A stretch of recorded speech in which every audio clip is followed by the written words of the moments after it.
Quand j'étais élève, c'est le personnage de Cicéron qui me fascinait. Mais depuis que je fais la politique, c'est le personnage de César. Parce qu'il est l'un de ceux qui ont créé l'État moderne. César a posé le principe, il n'y a pas de république sans légion. C'est-à-dire aucun État fort ne peut exister sans armée forte. Mais c'est en même temps Cicéron qui a posé le principe non seulement de la séparation, mais de la soumission de l'armée au pouvoir civil. Il dit quedant armato gae, que les armes les cèdent à la toge. Ces deux principes-là, qui sont encore en vigueur aujourd'hui dans tous les États modernes, datent de cette époque-là, à peu près 50 ans avant Jésus-Christ. On croit avoir fait de grands progrès, mais on est encore dans les institutions de l'Antiquité. Dans l'action politique, la pensée est aussi importante, sinon plus, que l'action elle-même. On ne peut pas faire une impasse sur la théorie. On ne peut pas faire une impasse sur la réflexion.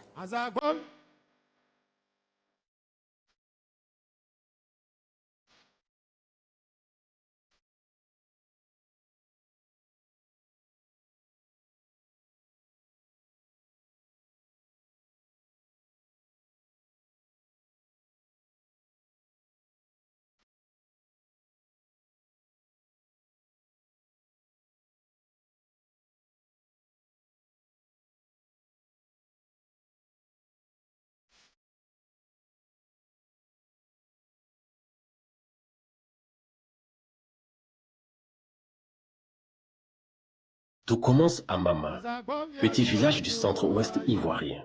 Quand Laurent Gbagbo pousse son premier cri le 31 mai 1945, qui imagine la destinée singulière qui sera la sienne?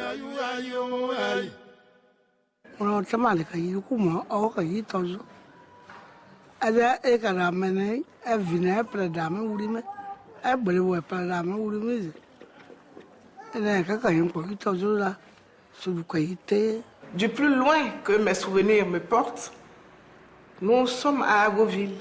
Papa était agent de police. J'étais au CP1, je n'aimais pas du tout aller à l'école et j'ai trouvé tous les prétextes pour ne pas y aller. Le matin, on se bagarrait, papa était au travail. Et j'attends midi.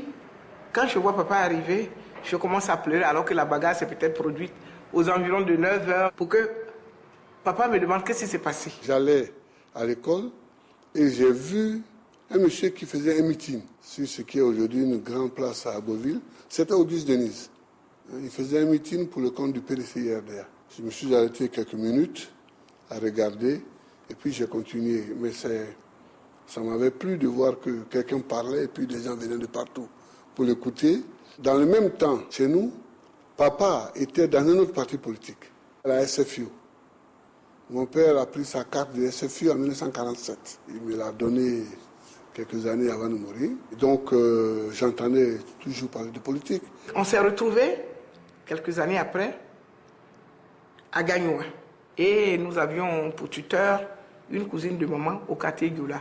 C'est là que nous avons appris à parler le malinqué, le Gula que nous continuons de parler. Et après, papa l'a amené au séminaire Saint-Dominique, Savio. Laurent et moi, nous sommes connus au lycée classique.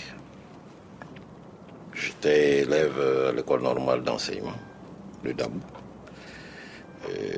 Je suis venu au lycée classique pour faire une terminale de C. Gbagbo est venu de Gagnoua, il était dans un séminaire à Gagnoua. Et il nous a trouvés en classe de seconde. L'année scolaire 1962-1963. À l'époque coloniale, on allait à un âge assez avancé à l'école. J'étais allé un peu plus âgé qu'eux. Et nous avions un groupe, je l'appelais le cavalier intrépide. Parce que quand vous lui donnez des instructions, en une nuit, il fait le tour de la cité, le mot de passe, il l'avait. Moi, je faisais les mathématiques. Je n'étais pas très brillant dans les lettres. Et quand je voyais ce que Gbagbo faisait avec les lettres, j'étais très admiratif. Adolescent brillant et frondeur, Laurent Gbagbo découvre brutalement l'implacable réalité du parti unique quand son père est arrêté dans le cadre de ce que l'on appelait les faux complots de 1963. À l'époque, on passait des concours de français et de culture générale. Et les meilleurs étaient récompensés par des colonies de vacances en France, à Biarritz. Donc cette année-là, j'avais été sélectionné et je devais aller à Biarritz. Il était 13h, je m'en souviens comme si c'était hier. Et puis je vois papa dans la cour avec 2 gendarmes. Papa les amène donc dans ce qui lui servait de salon. Et puis ils disent, nous venons de recevoir la décision de vous arrêter et de vous transférer à Yamoussoukro. Vous avez 15 minutes. Si vous voulez rentrer dans votre chambre, mettre de l'ordre dans vos bagages, nous vous attendons. Il leur a répondu ceci. Vous savez que je suis militaire. Vous venez m'arrêter, vous me l'annoncez. Et vous me donnez 15 minutes pour rentrer dans ma chambre. Et si j'ai un fusil, que je prends ce fusil, que je vous descends. Je ne le ferai pas à cause de mes enfants. Emmenez-moi. Puis papa est parti. Papa est parti, c'était notre soutien. C'était dur pour nous. Nous étions une famille nombreuse. J'étais l'aîné, j'avais 19 ans. Évidemment, sans aucune ressource. C'était terrible.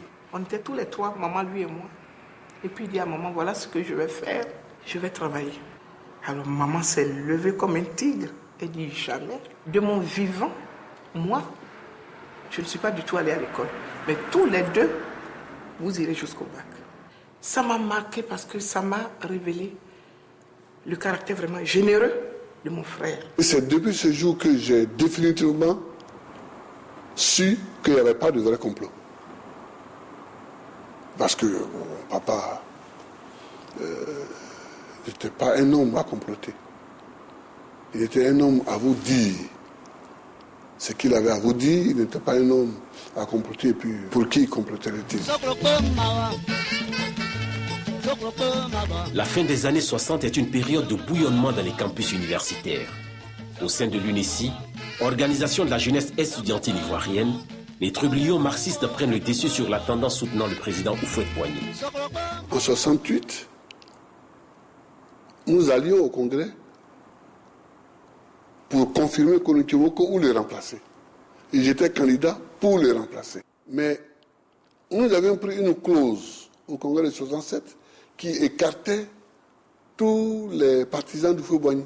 Le président Houphouët même a essayé de l'amener à lui pour être le responsable des étudiants. Il a envoyé le journaliste Jean Kessé entretenir le groupe de Gbagbo Laurent. Il leur demandait d'accepter de venir avec lui, que Gbagbo Laurent soit son candidat. Quand vous avez un journaliste attaché à la présidence qui vient donner de l'argent, où le journaliste va sortir 5 millions pour venir corrompre un étudiant, à l'époque, où un maîtrisard n'avait que 58 000 francs de salaire. Le lendemain, lorsque Kessé est venu pour prendre la réponse, Gbagbo Laurent a dit que lui, il désistait, il ne se présentait plus. Et personne dans son groupe n'a voulu se présenter. Avant d'aller rencontrer mes amis et leur annoncer que j'ai renoncé à ma candidature, je suis d'abord allé voir mon père. J'ai dit, papa, voici ce que Houphouët me propose. Qu'est-ce que tu en penses? Il dit, mon fils, si tu es venu me voir, c'est que tu veux dire non. Eh bien, va et dis non. C'était lèse-majesté à l'époque. Houphouët était Dieu. Il a été déifié depuis 1946. Alors, aller contre Houphouët-Boigny, c'était aller contre la volonté de Dieu. Et tes parents t'abandonnaient. Quand on n'est pas d'accord avec une politique, il faut dire non.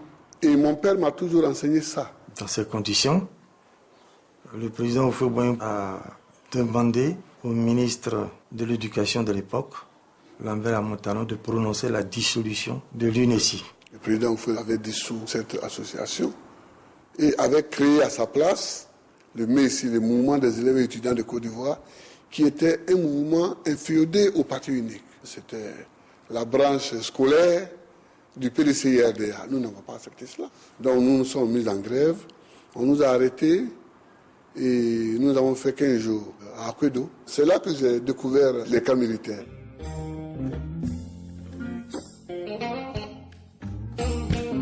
J'ai connu le président Gbagbo de loin comme opposant à notre régime, un étudiant turbulent, mais pas méchant, pas mauvais. Il n'a jamais cassé, il n'a jamais tué, il n'a jamais agressé. À aucun moment, il n'a utiliser la violence ou prôner la violence. Le président Houphouët le respectait beaucoup pour ça. Je ne sais pas si ces arrestations ont contribué à forger ma vocation politique. Je sais qu'elles m'ont convaincu que des injustices existent et qu'il faut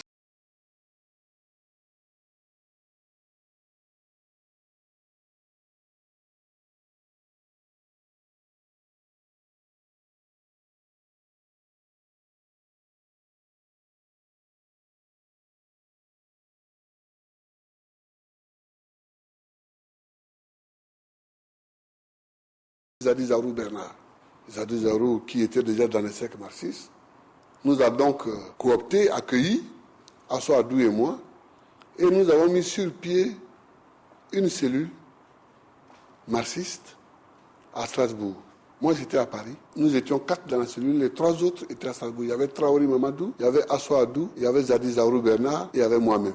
C'est en ce moment-là, pendant l'hiver 69-70, que nous avons créé l'ancêtre du FPI, dans la chambre d'étudiants de Assou Adou à Strasbourg. C'est là, et nulle part ailleurs. Moi, j'étais resté pour maintenir la pression. On ne quitte pas vite l'université. Je change de section. Ça me donne encore des années dedans. Alors, on forme les gens. Le ministre de l'Éducation nationale, Laurent Guédé, est venu faire un tour en France. Il nous a mobilisés sur le fait qu'il n'y a pas beaucoup d'enseignants et que tous ceux qui voulaient rentrer étaient les bienvenus. J'ai dit que dès que j'ai fini ma maîtrise, je rentre. Ce que j'ai fait, et je suis aussitôt affecté au lycée classique. À un de ses cours, il y a eu une altercation entre lui et la fille de l'ambassadeur d'Israël. Et ça a failli conduire à son arrestation, n'eût été la mobilisation de tous les élèves de toute la Côte d'Ivoire. Donc le président Houphouët a reculé. Il a même fait partie de l'ambassadeur et sa fille. Il a avancé le congé de Pâques pour que les élèves et les étudiants partent en congé vite. Et puis, il m'a fait arrêter. Mais nous étions 3 enseignants à être arrêtés. C'est là que, à la vérité, pour la première fois, je me suis trouvé devant le professeur Gbagbo Laurent. Nous étions de hauts serviteurs de l'État, moi directeur de cabinet, Jenny directeur régional de l'enseignement secondaire du Sud, et lui professeur, mais de nous 3, nous étions les 2 plus proches du régime, et de nous voir en bleu de travail sur une estrade nue, ça l'amusait beaucoup, il s'était mis à se moquer de nous. Nous n'avons pas voulu seulement nous laisser prendre par la chose militaire. On était tous quand même des étudiants, des enseignants, donc on avait quand même des moments de choses, de réflexion, des moments de débat, aussi des moments où on arrivait aussi à se projeter dans la vie. Il y avait un terrain de football qui n'intéressait pas les quelques soldats qui étaient là. On s'est mis à défricher ce terrain et puis on s'est mis à organiser carrément un championnat de football. C'était la vie même à Séguéla, avec les privations et tout, puis les actes aussi de courage à certains moments. Nous avions droit normalement à 1500 francs par mois comme pécule. Comme nous avons été pris en dehors de la période budgétaire normale, nous avons eu notre pécule aux alentours du mois d'août et on nous a fait le rappel. Et chacun a eu 7500. On a pensé qu'on pourrait organiser une sorte de soirée culturelle. Il a pensé à écrire Soundiata. On a été tous les acteurs d'un moment. Dans le titre n'était pas d'ailleurs Soundiata.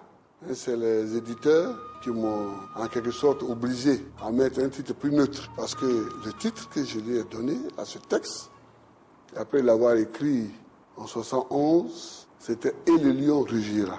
C'était l'hymne à l'Afrique, l'hymne à l'unité. Qui, plus que Soundiata, a réalisé l'unité de ce sous-continent qu'on appelle l'Afrique de l'Ouest?